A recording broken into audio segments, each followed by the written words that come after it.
My credit score dropped over 100 points since yesterday. What gives? It happens to the best of us on occasion. In this video, we'll delve into the second most important factor of a credit score, which is credit utilization, and a few tricks to minimize its impact on your score. I'm Cap, and welcome to Screaming Lincoln's Consumer Credit Series. I'm moving out next month and have to find a new place. I don't have the money to cover a ridiculous security deposit and first and last month's rent that comes with a lousy credit score. How do I fix this mess? It's great you have the foresight to plan ahead and know that nearly all landlords nowadays perform credit checks on prospective tenants.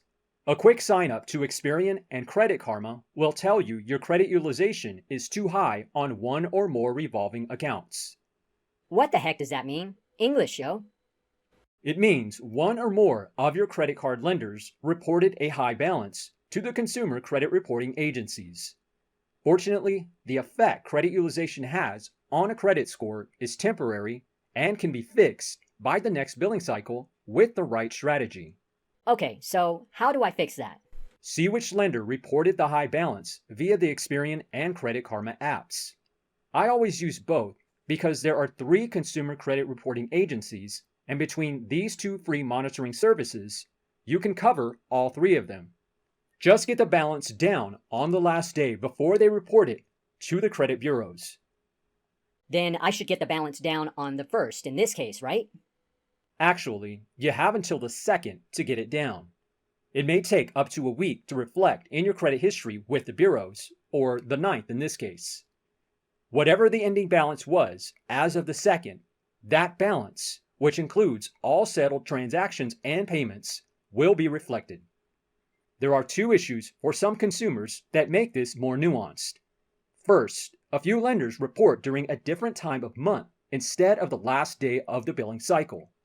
Second, lenders and credit bureaus always take up to a week for this information to show in your credit history.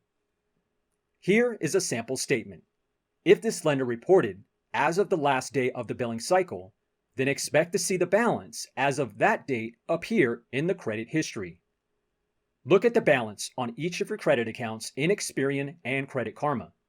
If they match the statement balances from your lender's statements, then those lenders use data from the last day of the billing cycle and will report it within a week from that last day of the cycle.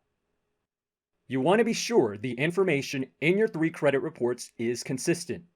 Typically, they will match up in both apps and across each credit bureau, but there are some lenders that only report to just 1 or 2 credit bureaus, not all 3. Errors are also possible. Again, this is very nuanced. So check in with them at least once a month to see how you're doing so you're not blindsided during an important time like house hunting. I see the balances of all my credit accounts. Looks like there is one credit card from a small credit union I have that is only showing on Equifax. Is this normal? It can be, especially for smaller lenders like community banks and credit unions. Lenders have to pay to access and report consumer credit info, so don't be surprised if a lender doesn't use all 3 bureaus, but nearly all bigger commercial banks use all 3. Again, that's why you should use both Experian and Credit Karma to cover all 3 bureaus. Got it. I see some high balances. Oh boy, things got out of control this past month. So I should pay them right away, right? Well, you could, but it won't help your score until the lender reports the balance. I always wait until the last day to pay. Right. Wait, so how do I find out how and when they report again? Check the balance on your credit report through Experian and Credit Karma. Then check your credit card statements to see if they match the balances in the credit reports. If there's a match, then those lenders report the statement balance to the consumer credit reporting agencies. If they don't match, a quick online search will get you the information. Finance and credit bloggers are a much better resource for this information than the lenders themselves. Lenders that use statement balances to report will report within 1 week of the last day of the billing cycle. Otherwise, the lender reports as of a certain time of month, like US Bank is known to do for the end or beginning of the month. The key takeaway is to note the statement end date or other reporting period with lenders like US Bank and push one extra payment in on that day to the lender to ensure the balance they report will be as low as possible. Surprisingly, many credit scoring models award higher scores for people that leave $1 balances as opposed to a zero balance. Wait, so does that mean I have to pay interest since I'm leaving a $1 balance? I read on many finance blog sites you don't have to carry a balance to get a great score. Let me clarify. No, you don't have to pay interest.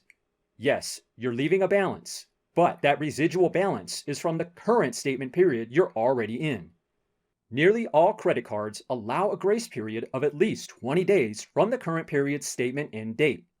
This grace period ends on the payment due date. In other words, once the lender generates a statement from the current period, you got at least 20 days to pay that statement's balance in full to avoid any interest. The confusion for some people in quote-unquote carrying a balance stems from continuous card use in the days following your payment. Here's an illustration. On the 10th, the card balance is $0.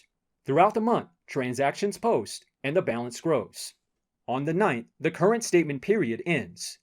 The last day of the billing cycle is the statement end date. The balance at the end of this date will be the balance the lender uses to generate a statement balance, which gets reported to the consumer credit reporting agencies. Savvy consumers will always get a payment in on this date to achieve a low credit utilization ratio, which maintains a higher credit score. So when the lender generates a statement, the reported balance on that statement will be very low for a smart credit consumer. The following month, the cycle repeats, and credit utilization is kept in check with this approach, no matter how much spend you rack up on the card. During the rest of the statement period, the balance can skyrocket as much as you want. All that matters is what the lender reports as a balance to the credit bureaus. However, if the lender reports during another time of the month, like US Bank does at the end or beginning of the month, then the same rules apply. Only thing that changes are the dates.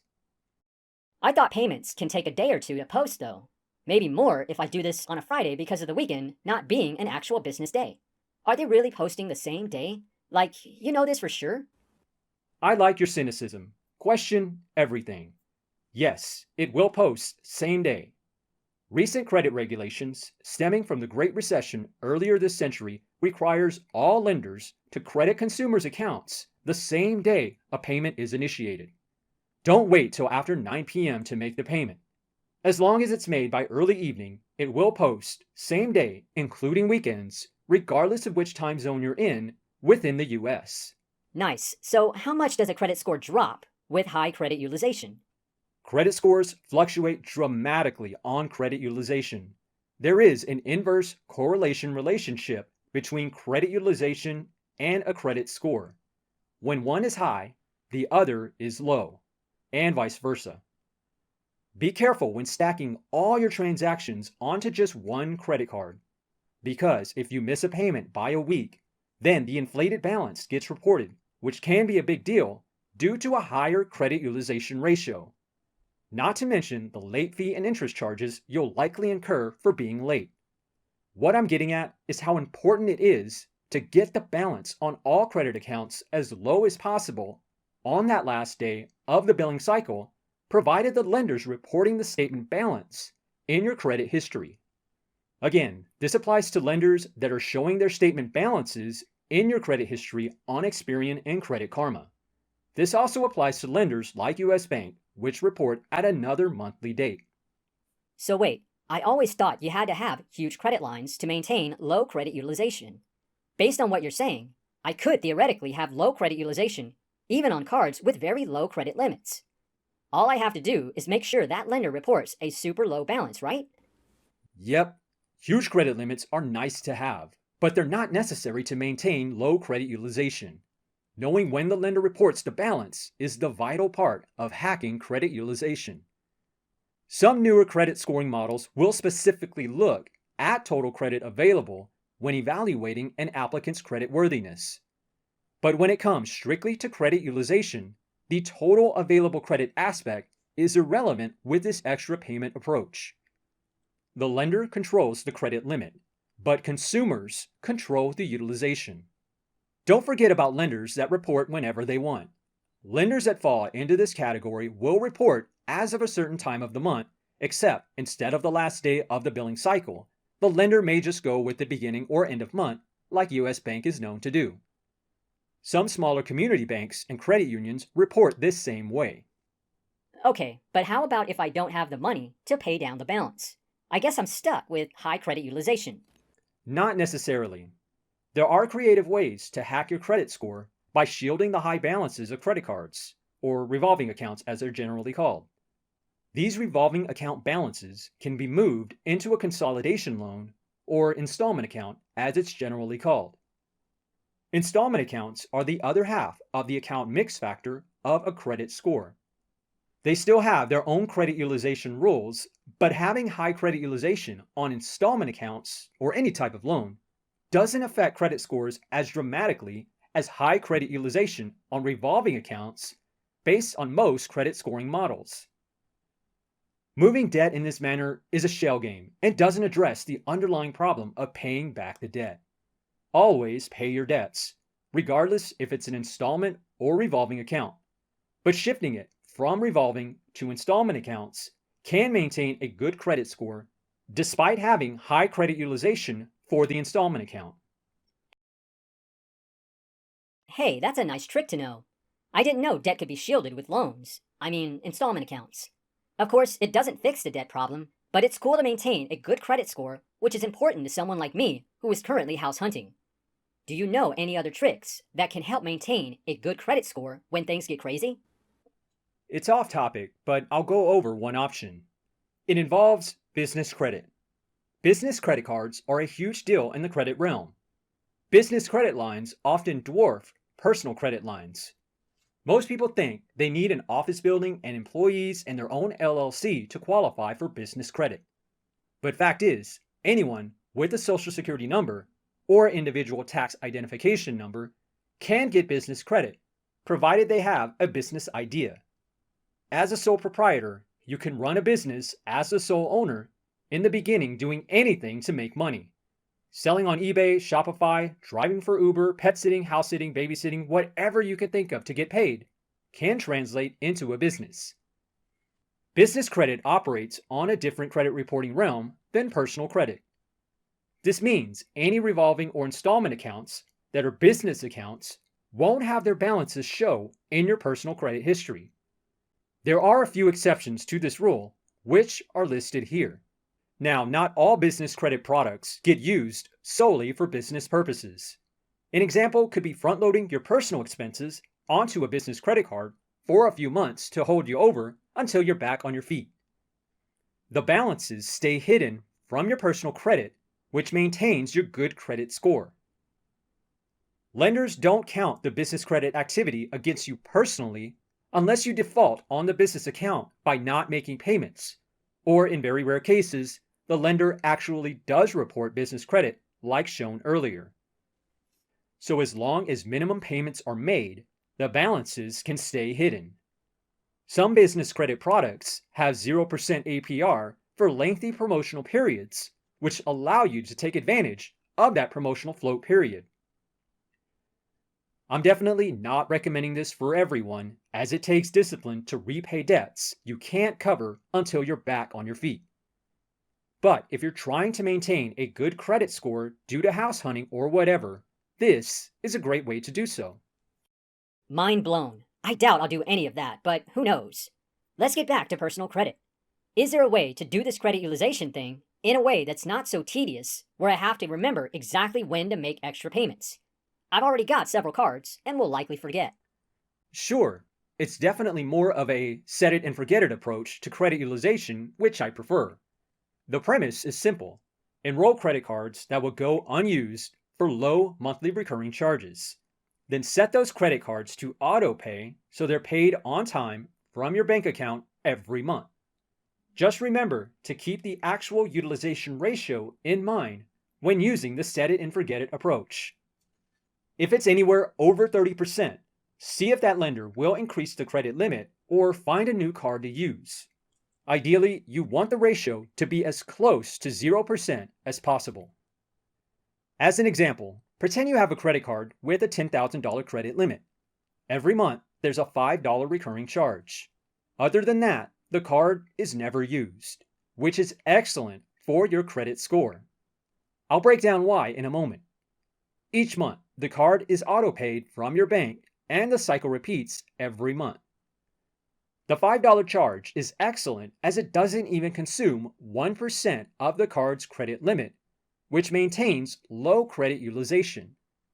Every month, a payment gets reported to the consumer credit reporting agencies because the card is set to autopay.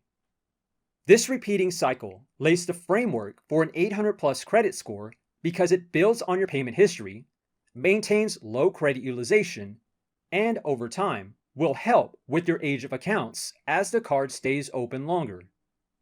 Repeat this process with as many cards as possible to send your payment history soaring as multiple payments get reported every month. I prefer to use as many different lenders as possible to establish good relationships in the event I decide to take advantage of any credit or banking products they may offer.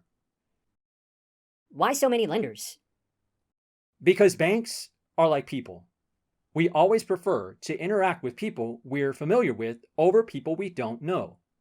In any aspect of business, it's usually not about what you know, but who you know. This applies to credit and finances as well, so I'm always introducing myself to different lenders by opening and using various products they offer. That way, when an excellent bonus offer comes along, I'm usually welcomed based on my existing relationships with the lender. Quick side note about building and maintaining relationships with lenders. I recently made a payment to a card from the wrong checking account. There simply wasn't enough in the account to cover the $10,000 payment I made. Clearly, I had the money, I just specified the wrong account to pay from. After a few calls to both the checking account bank and the credit card bank in the days after the payment was returned, both banks waived every single fee and interest. I never asked either bank to waive those fees because I made so much free money from bonuses over the years from both banks. I figured, I'm simply giving them back some of their money. But at the end of the phone call with both banks, the phone agents politely offered to waive all fees. I even mentioned at the beginning of the call that I wasn't calling to request waived fees. But surprisingly, the agents still did so. Why? Relationships, which build towards loyalty. Every lender is always looking for loyal customers, and these two banks definitely have mine as a result. Oh, the names of the two banks rhyme with Mace and Wells Fargo. Wow, that's awesome. But getting back to credit utilization, how do I handle this if I rely on one card for all my transactions? The set it and forget it approach is much simpler, but I have a card that gets used daily. Do I simply follow the instructions earlier by checking Experian and Credit Karma? Yes, for those people who prefer using just one credit card for everything, find out when that lender reports the balance using the instructions from earlier and pay accordingly. However, it's a little riskier putting all your credit eggs in one lender's basket. How so? The lender may not report to all three consumer credit reporting agencies. So if you apply to another lender, that new lender may not see your extensive history and prevent you from expanding your credit portfolio. Whoa, hold on. I've heard of investment portfolio, but credit portfolio? Now you're messing with me. Nope, dead serious. Think about it. Pretend you have a checking, savings, investment, and other asset accounts at a bank you also have a mortgage and credit accounts with. To that bank, you are gold. But if things go sour, maybe you lose your job, get in legal trouble or an accident, go through a messy divorce, then you have just one lender to go to for help. If you were in the market for an investment property, you definitely shop around for the best rate. Having your foot already in the bank door will get a better chance of paying off. It doesn't take much to make some headway with lenders. Building relationship equity is very easy. Just opening a single credit card and using it every month for low recurring charges is seen as profitable activity by lenders. Will it get you preferential treatment every time? No, of course not. But it will put you on their radar and not treat you like a stranger. It can pay dividends to diversify. Okay, I see your point. Let's pretend I was a week late with the payment on my main card, and now my credit utilization is through the roof. My score obviously will reflect it when the lender reports it. But how long does credit utilization take to go back down and my score goes back up? Is it like having a 30-day missed payment report where the entry has a 7-year effect on my credit score? That seems steep for being just a week late. First, let's clarify the difference between a 30-day missed payment and just being a week late. If you're a week late, lenders actually love it because they get to charge you a late fee and interest and get paid a week later. Some lenders have their own internal scoring models that assess your account as a higher risk account for being a week late, but this is proprietary information that lenders don't share. As far as your credit score and history with the consumer credit reporting agencies is concerned, being 1 week late won't have an effect because the 1 week late payment isn't reported, which means it won't affect your credit score. Once it goes 30 days late, then lenders typically report the missed payment and it remains in your credit history for 7 years. So if you find yourself over a week late, but less than 30 days late, then it usually won't have a 7-year effect. It will sting until the lender reports an updated balance to the credit bureaus. Nearly all lenders report monthly, especially when there is activity. So you'll likely experience a 1-month drop in your credit score due to higher credit utilization. But as long as you get back on track by the following month, and all other things being equal, credit scores will rebound and the detrimental effect will only last 1 billing cycle as opposed to lingering for 7 years in the case of a 30-day missed payment. Nice. One last question. I'm reading different things about credit utilization when it comes to overall utilization across all cards versus one single card. I understand if I have 10 cards and utilization is over 70% on all 10, then my score will tank. But what about if I had just 1 out of 10 cards with 70% utilization, and that one card had a really low credit limit, but my other 9 cards collectively gave me a huge cushion of overall unused available credit? Is credit utilization based on all cards as a whole or per card? Good question. Very specific. You're asking if credit scoring models look at the aggregate credit available to you versus the individual credit lines. Sadly, it can vary from lender to lender, as there are many variations to credit scoring models that analyze data differently. This is a major wrinkle in the credit game as there's no uniform approach that applies to lenders when it comes to implementing credit risk models. It's a big source of frustration for consumers trying to rebuild credit as their roadmap is never clear given all the variables of different credit risk models. So some lenders may not care about that $450 balance on that $500 card limit because your total credit exceeds $100,000 and your total balances across all of them is just $1,000. But that same card may set off alarms with other lenders due to the nature of varying credit scoring models and what they analyze. The FICO scoring model and most of its many variations looks more at individual credit lines as opposed to the aggregate. Because of the complex algorithms used and the vast amount of information compiled, predicting exactly how much a credit score will change is difficult. There is one universal truth, which is the inverse correlation rule. When one is high, the other will be low.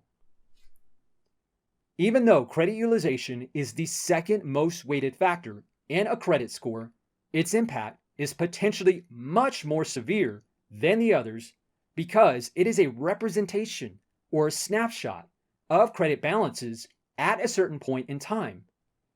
With revolving balances' ability to go up and down, it's easy to see how maxing out cars for someone with an 800 credit score will drop their score twice as much as having a 30-day missed payment.